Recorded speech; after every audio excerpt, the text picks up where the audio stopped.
Shalom Bapak Ibu Saudara yang kasih Tuhan. Hari ini kita akan belajar tentang iman yang tidak sempurna. Ketika iman kita lemah, ketika kita memiliki keraguan-raguan waktu kita datang pada Tuhan, kadang muncul pertanyaan, apakah ini yang menyebabkan Tuhan tidak mendengarkan doa saya? Pernah nggak kita percaya tetapi juga ragu-ragu? Kita akan belajar bersama dari sebuah kisah di dalam Alkitab. Ada sebuah kisah dalam Perjanjian Baru, seorang perempuan yang pendarahan 12 tahun. Perempuan ini datang kepada Yesus dengan ketakutan. Dia hanya jamah jubahnya Yesus dari belakang di tengah kerumunan banyak orang. Perempuan ini menjamah dengan ketakutan. Lagi pula tangannya pasti kurus. Pendarahan 12 tahun yang hanya bisa lakukan hanya menjamah. Mungkin waktu dia angkat tangannya juga tidak bisa tinggi-tinggi. Itu sebabnya mungkin dia hanya menjamah bagian bawah jubahnya Yesus. Tetapi satu hal yang kita perlu tahu tentang Yesus. Yesus adalah penyelamat yang luar biasa. Tuhan tidak pernah berkata kepada perempuan ini, "Hei perempuan, memangnya kamu pikir jubah saya punya kuasa bisa sembuhin kamu apa? Karena kamu hanya sentuh jubah saya, sorry, kamu tidak akan sembuh." Tuhan Yesus tidak pernah berkata demikian kepada perempuan tersebut. Tetapi sederhananya yang terjadi begini, karena kamu percaya kalau kamu menyentuh jubahku kamu sembuh, maka karena kamu telah menyentuh jubahku maka kamu sembuh. Tuhan selalu turun ke level iman kita. Amin. Inilah Tuhan kita. Bagaimanapun iman kita hari ini,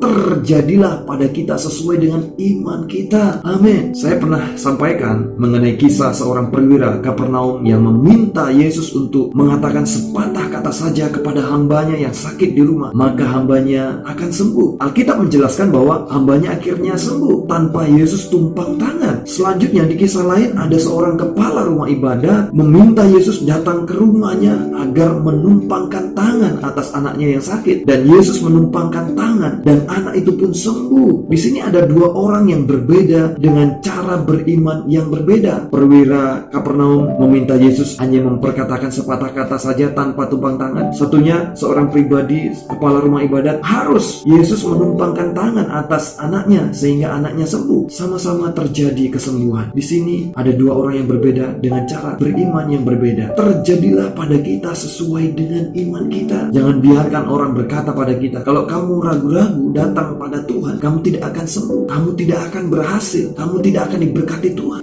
kamu tidak akan diselamatkan, kamu tidak akan dipelihara Tuhan. Sekalipun hati kita percaya, otak kita kadang bisa ragu-ragu, ya kan? Tetapi tetap saja datang pada Tuhan. Coba perhatikan ini. Ketika kita datang dengan iman dan keraguan-raguan, ingat Abraham dan Sarah. Ketika Tuhan Allah menjanjikan keturunan kepada mereka, Abraham dan Sarah tertawa. Mereka ragu-ragu. Tetapi Alkitab tidak pernah mencatat dan memperhitungkan keraguan-raguan mereka. Ini meledek Tuhan loh. Mereka tertawa. Sarah tertawa loh. Tanda orang ragu-ragu loh. Tetapi ketika Abraham dan Sarah percaya, Alkitab mencatat dan memperhitungkannya. Itu sebabnya sekalipun iman ada di hati kita, keraguan-raguan masih muncul di otak dan kepala kita, tetap saja datang kepada Tuhan. Maka Tuhan akan mengampuni keraguan-raguan kita. Tuhan akan menjawab iman kita. Tuhan akan turun ke level iman kita, dan terjadilah sesuai iman percaya kita. Amin. Tuhan Yesus memberkati.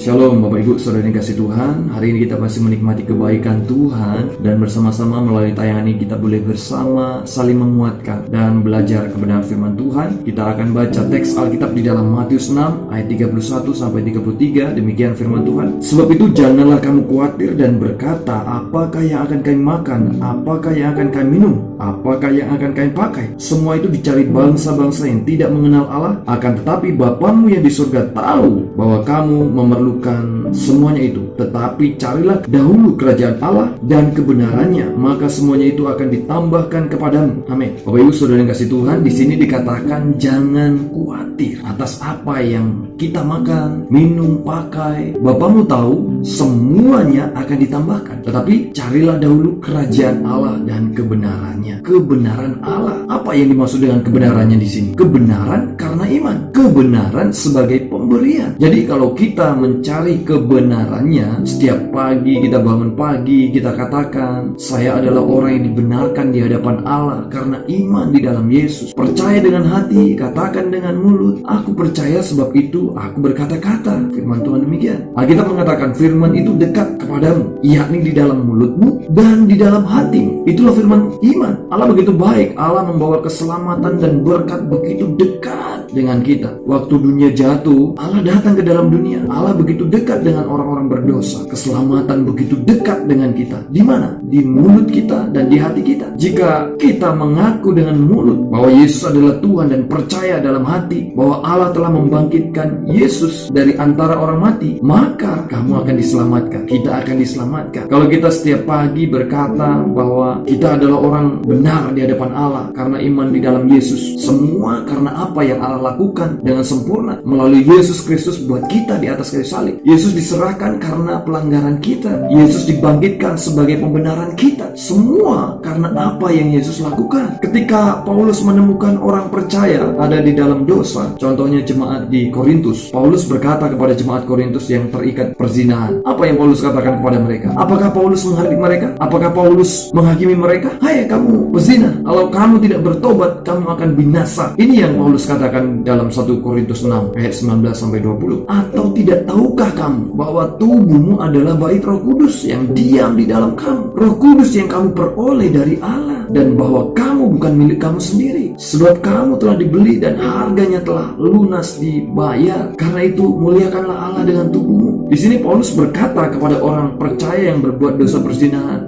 tidak tahukah kamu bahwa tubuhmu adalah bait Roh Kudus yang diam di dalam kamu? Jadi sekalipun orang percaya tersebut berbuat dosa perzinahan, Paulus memberitahukan sesuatu yang benar. Ingat, Roh Kudus diam di dalam kamu. Dengan kata lain, Paulus memberitahukan, kamu orang benar, tinggalkan dosamu. Muliakanlah Allah dengan tubuhmu. Roh Kudus ada di dalam kamu. Di dalam Roma 5 ayat 17 berkata, sebab jika oleh dosa satu orang maut telah berkuasa oleh satu orang itu, maka lebih benar lagi mereka yang telah menerima kelimpahan kasih karunia dan anugerah kebenaran akan hidup dan berkuasa oleh karena satu orang itu, yaitu Yesus Kristus. Kita harus selalu ingat, Allah tidak pernah merancangkan manusia untuk mati. Alkitab mengatakan kematian adalah musuh terbesarnya Allah. Allah menciptakan manusia itu baik, kuat, sehat. Allah menempatkan mereka di dalam Taman Eden bukan untuk mati. Siapa yang membuat maut berkuasa atas mereka, atas manusia? Ada. Oleh dosa satu orang, maut berkuasa. Selanjutnya dikatakan, maka lebih benar lagi mereka yang telah menerima kelimpahan kasih karunia dan anugerah kebenaran. Tidak semua orang di dunia ini, hanya mereka yang menerima dua hal ini, kelimpahan kasih karunia dan anugerah kebenaran. Apa yang terjadi pada mereka yang menerima dua hal ini, kelimpahan kasih karunia dan anugerah kebenaran? Akan hidup dan berkuasa oleh karena satu orang itu, Yesus, yaitu Yesus Kristus. Kedua hal ini, yaitu kelimpahan kasih karunia dan anugerah kebenaran. Anugerah itu artinya pemberian. Kalau seseorang memberi kita sebuah buku, ini buku buat kamu, lalu kita berkata, berapa harganya? Saya mau bayar, hadiahnya mau saya bayar, maka artinya kita sedang menghina si pemberi hadiah itu. Kalau seseorang memberikan hadiah kepada kita, kita mau membuat dia senang. Apa yang kita harus lakukan? Apa bagian kita? Bagian kita adalah menerima dengan sukacita dan mengucap syukur, berterima kasih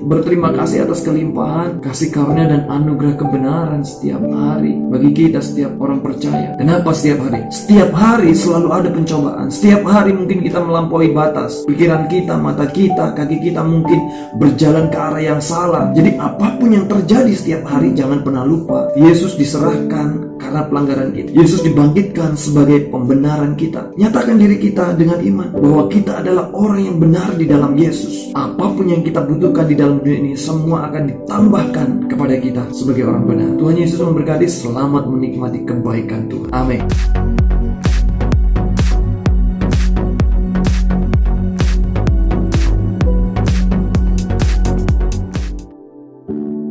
Shalom Bapak Ibu Saudara yang kasih Tuhan. Hari ini kita akan membahas sebuah kisah yang terus akan membuat kita semakin bangkit iman kita. Di dalam Yakobus 5 ayat 17-18. Demikian firman Tuhan. Elia adalah manusia biasa sama seperti kita, dan ia telah bersungguh-sungguh berdoa supaya hujan jangan turun, dan hujan pun tidak turun di bumi selama 3 tahun dan 6 bulan. Lalu ia berdoa pula, dan langit menurunkan hujan dan bumi pun mengeluarkan buahnya. Kita perhatikan baik-baik di ayat ke-17. Waktu Elia berdoa supaya hujan jangan turun selama 3 tahun 6 bulan, Alkitab mengatakan dia telah bersungguh-sungguh berdoa. Sebagaimana Elia adalah manusia biasa, sama seperti kita. Pada waktu Elia berdoa supaya hujan jangan turun 3,5 tahun, dan hujan tidak turun selama 3,5 tahun, artinya kalau Tuhan dengar doanya Elia, kabar baiknya adalah kalau kita berdoa pada Tuhan, percayalah Tuhan juga pasti dengar doa kita. Setelah 3 tahun 6 bulan Elia berdoa lagi.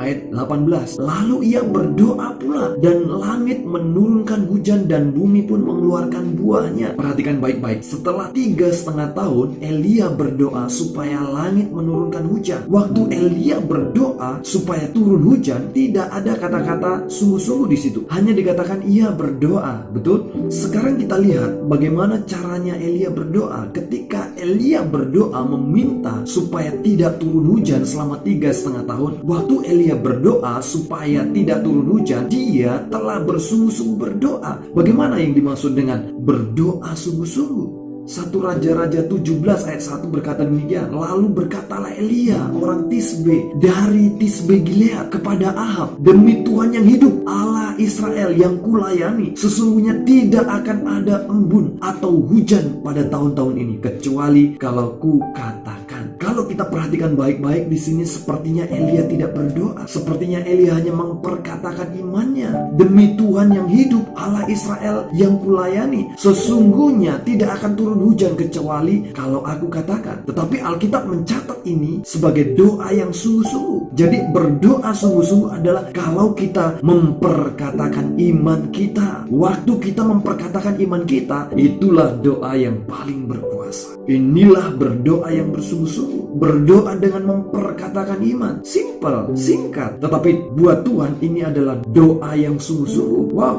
Pertanyaannya, kenapa Elia begitu yakin ketika ia mengatakan, demi Tuhan yang hidup yang kulayani, sesungguhnya tidak akan ada embun atau hujan kecuali kalau kukatakan? Karena Elia tahu firman Tuhan. Elia pernah berkata kepada Musa, kalau sampai bangsa Israel menyembah dan beribadah kepada Allah lain, maka langit akan tertutup sehingga tidak akan ada hujan dan bumi tidak akan mengeluarkan hasilnya. Itu sebabnya waktu bangsa Israel menyembah Baal, Elia tahu firman Tuhan. Elia dengan yakin memperkatakan imannya, tidak akan ada embun atau hujan kecuali kalau kukatakan. Alkitab mengatakan iman timbul dari pendengaran. Pendengaran akan firman Kristus. Jadi waktu kita memperkatakan iman kita, karena kita percaya pada firman Tuhan, oleh bilur-bilur Yesus aku disembuhkan, aku tidak akan pernah turun tetapi selalu naik dalam nama Yesus firman Tuhan. Demikian, kemanapun aku melangkah aku diberkati. Kalau kita berdiri di hadapan Tuhan dan memperkatakan iman kita, karena kita percaya pada firman Tuhan, maka apa yang kita katakan itu akan terjadi di dalam kehidupan kita. Amin. Inilah doa yang sungguh-sungguh, doa yang memperkatakan iman, doa yang sederhana, yang simple. Inilah doa yang singkat tetapi berkuasa. Selamat menikmati kebaikan Tuhan dan terjadilah seperti apa yang kita percayai dalam Tuhan. Berdoalah